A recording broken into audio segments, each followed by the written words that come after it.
नमस्कार दोस्तों, मैं हूं नीरज और आप सुन रहे हैं हमारा विशेष पॉडकास्ट जहां हम भारत की सांस्कृतिक धरोहर के अनमोल अनमोल पहलुओं को खोजते हैं। आज हमारे साथ हैं डॉडा आमी अनामिका, जो कुंभ मेले के इतिहास और रहस्यों पर गहन शोध कर चुकी हैं। डॉ अनामिका, आपका स्वागत है। धन्यवाद नीरज।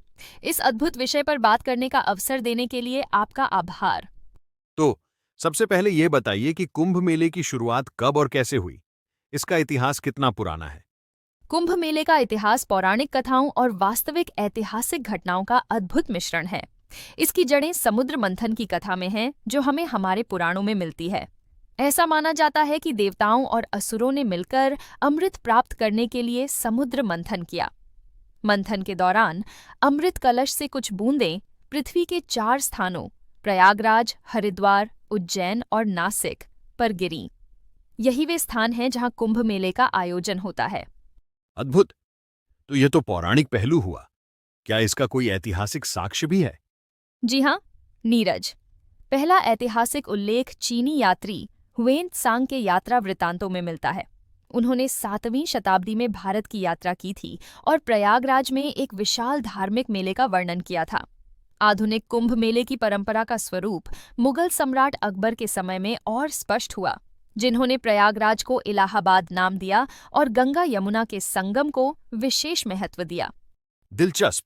अब यह बताइए कि कुंभ मेले के आयोजन का तरीका क्या है और यह हर 12 साल में ही क्यों होता है? इसका सीधा संबंध ज्योतिष और खगोलीय गणनाओं से है।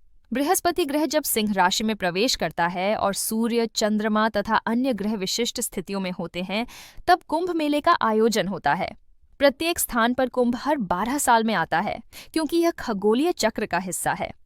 यह तो बहुत रोचक है। लेकिन क्या आपको लगता है कि इसके पीछे कुछ गहरे रहस्य भी छिपे हुए हैं?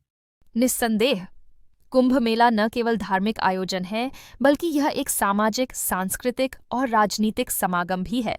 प्राचीन काल में यह स्थान विचारों के आदान प्रदान का केंद्र होता था।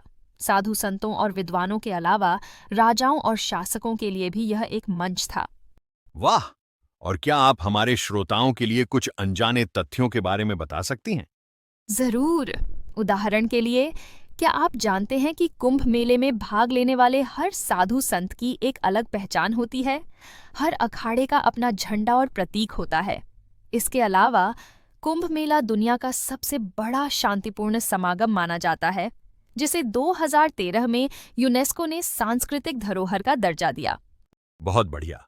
यह बताइए कि कुंभ मेला के दौरान स्नान का क्या महत्व है?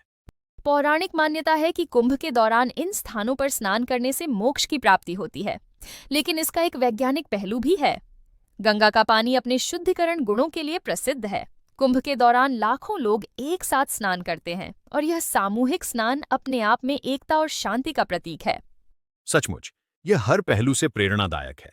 लेकिन आज के समय में इतने बड़े आयोजन के साथ क्या चुनौतियां आती हैं? सबसे बड़ी चुनौती है जनसंख्या की भारी भीड़ को प्रबंधित करना। साथ ही स्वच्छता, सुरक्षा और पर्यावरण संरक्षण भी प्रमुख मुद्दे हैं।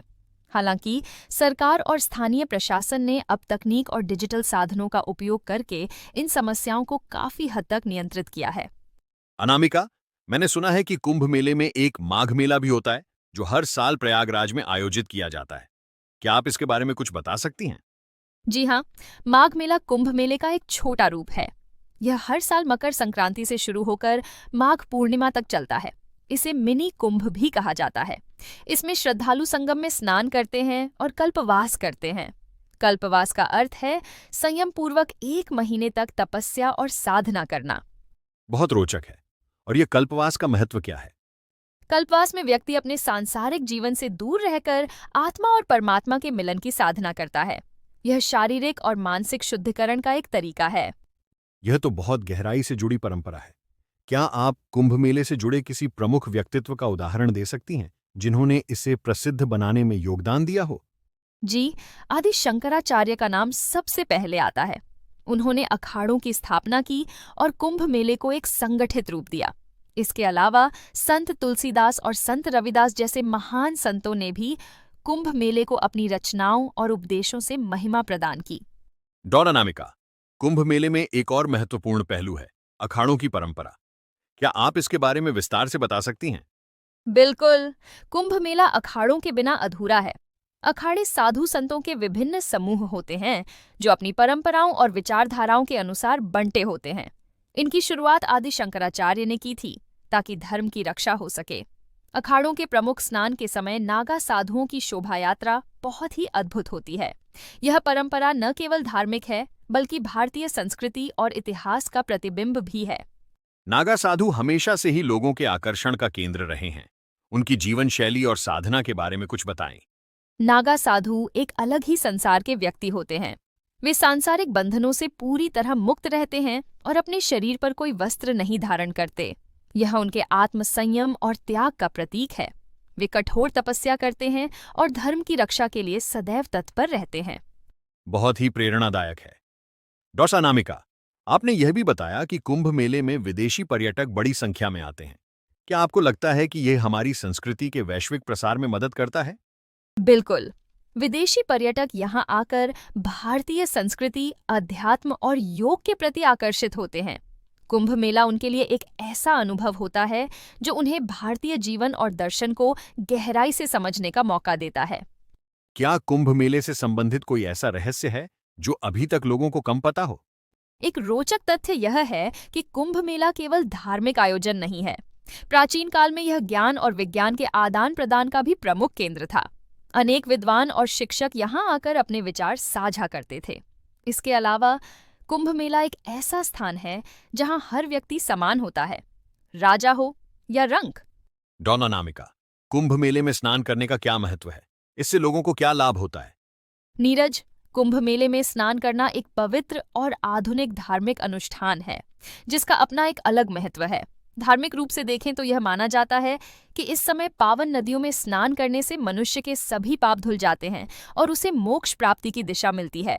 यह अमृत के स्पर्श के समान होता है जो मानव जीवन को एक नए शुद्ध रूप में बदलने का प्रतीक है। यह तो काफी प्रेरणादायक बात है, पर क्या इसके पीछे कोई वैज्ञानिक पहलू भी है? बिल्कुल है। गंगा और इसकी सहायक नदियों का पानी अपने शुद्धिकरण के गुणों के लिए प्रसिद्ध है। विज्ञान ने भी यह सिद्ध किया है कि गंगा जल में ऐसे गुण होते हैं जो बैक्टीरिया और रोगजनक सूक्ष्म जीवों को नष्ट करते हैं। स्नान के समय जो मानव सामूहिक अनुभव होता है वह एक तरह की मानसिक शुद्धि है जो व्यक्ति के मन को शांति और संतुलन प्रदान करता है। वाह! स्नान का सिर्फ शुद्धिकरण से ही नहीं, मानसिक शांति से भी संबंध है। बहुत अच्छा सवाल है नीरज। कुंभ मेले में स्नान सामाजिक और सांस्कृतिक एकता का प्रतीक है। यहाँ हर वर्ग, जाति और क्षेत्र के लोग एक ही जगह एकत्रित होते हैं और एक साथ स्नान करते हैं। यह दिखाता है कि हम सभी समान हैं, चाहे व्यक्ति राजा हो या रंक। यह भारतीय संस्कृति की वसुधैव कुटुंबकम की भावना को और मजबूत करता है। बहुत खूब। अब यह बताएं कि कुंभ के समय स्नान से जुड़े कुछ रोचक और रहस्यमय तथ्य क्या हैं? एक रोचक तथ्य यह है कि कुंभ के समय जो स्नान होता है उसका समय और स्थान ज्योतिष और खगोलीय गणना के आधार पर तय होता है। यहाँ का सामूहिक स्नान केवल धार्मिक क्रिया ही नहीं है बल्कि यह व्यक्ति के जीवन में एक नए आध्यात्मिक अनुभव का आरंभ होता है। क्या आपने कभी कुंभ मेले का व्यक्तिगत अनुभव लिया है? यदि हाँ, तो आपके लिए सबसे यादगार पल कौन सा था? जी हाँ, मैंने कुंभ मेले का व्यक्तिगत अनुभव लिया है और वह अनुभव मेरे जीवन के सबसे अनमोल पलों में से एक है। पहली बार जब मैं कुंभ मेले में गई तो संगम का दृश्य देखकर मेरा मन अभिभूत हो गया। लाखों श्रद्धालु, विविधता में एकता की भावना और चारों ओर गूंजते भजन कीर्तन, यह सब मेरे दिल को छू गया। मेरे लिए सबसे यादगार पल वह था जब मैंने शाही स्नान के दौरान नागा साधुओं की शोभा यात्रा देखी। साधुओं का अनुशासन, उनकी आस्था और पारंपरिक ढोल नगाड़ों के बीच उनका संगम की ओर बढ़ना एक अलौकिक अनुभव था। उनके चेहरे पर असीम शांति और त्याग की भावना देखकर मुझे गहरी प्रेरणा मिली। इसके अलावा संगम पर स्नान का वह क्षण जब मैं गंगा, यमुना और सरस्वती के संगम में उतरी, वह मेरे लिए आध्यात्मिक रूप से अत्यंत खास था। ऐसा लगा मानो मेरी आत्मा को एक नई ऊर्जा और शांति मिल गई हो। उस समय मैंने प्रकृति और परंपरा के संगम को गहराई से महसूस किया।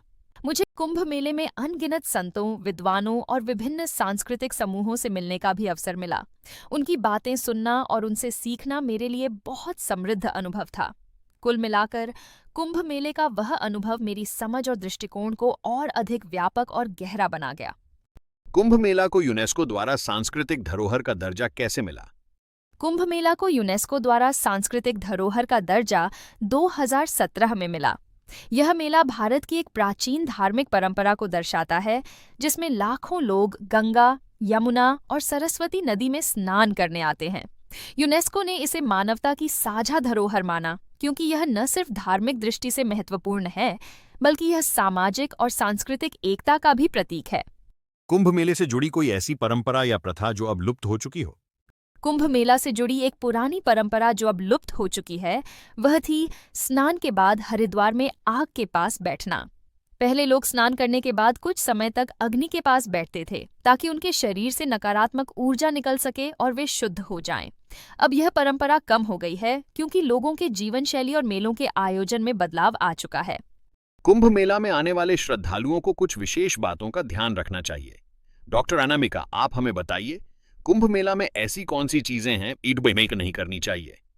कुंभ मेला में कुछ बातों का ध्यान रखना बहुत जरूरी है। सबसे पहले, भीड़-भाड़ वाले स्थानों में धक्का मुक्की न करें। साफ सफाई का ध्यान रखें और नदी में प्लास्टिक या कचरा न डालें। अपनी सेहत का ख्याल रखें। अस्वास्थ्यकर खाने पीने से बचें। साथ ही गलत दिशा में स्नान करने या धार्मिक मान्यताओं का अनादर करने से बचना चाहिए। कुंभ मेला एक आस्था का प्रतीक है। इसे शांति और आदर के साथ अनुभव करें। यह तो सच में अद्भुत है। आपने हमें धार्मिक, वैज्ञानिक और सामाजिक सभी पहलुओं की जानकारी दी। दोस्तों, डॉक्टर अनामिका के साथ यह चर्चा यहीं समाप्त होती है। अगर आप हमारे चैनल पर नए ही तो प्लीज चैनल को सब्सक्राइब करें और अपने फ्रेंड्स और रिलेटिव के साथ शेयर करें। तो हम आपसे मिलते ही अगले एपिसोड में एक नए विषय के साथ मिलेंगे। तब तक के लिए नमस्कार। धन्यवाद नीरज। और सभी श्रोताओं से मेरा यह निवेदन है कि अपने धार्मिक और सांस्कृतिक उत्तराधिकार को समझें और संजो कर रखें। नमस्कार।